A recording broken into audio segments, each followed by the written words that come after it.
Azdine Taibi, un maire d'origine algérienne de Seine-Saint-Denis, a révélé avoir reçu plusieurs messages à caractère raciste et des menaces de mort depuis qu'il a été élu.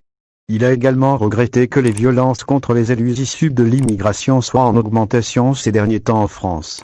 En 2014, Azdine Taibi était le premier maire d'origine algérienne et maghrébine d'une ville de Seine-Saint-Denis, en Île-de-France.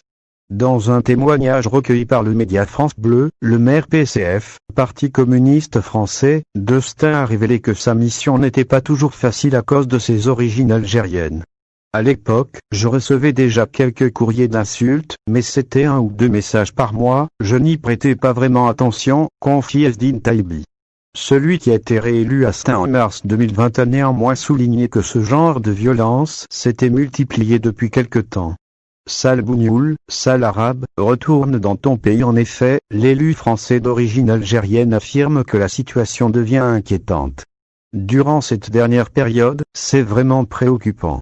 C'est quasiment toutes les semaines. Des messages, des appels téléphoniques avec des insultes comme sale bougnoul, sale arabe, retourne dans ton pays, raconte Azdine Taibi, dépité.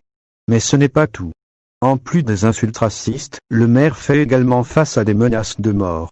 Il y a quelques semaines, Azdine Taibi affirme avoir reçu un courrier de menace avec une signature. Regardez bien devant, derrière, sur les côtés. On va venir te crever.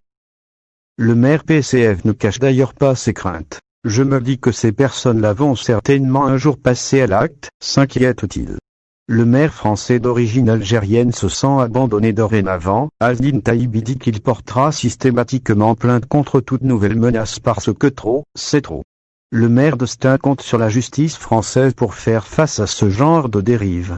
Selon lui, la classe politique devra également se montrer intransigeante face à ce phénomène. D'ailleurs, Taibi dit se sentir parfois totalement isolé, abandonné face au racisme dont il est victime.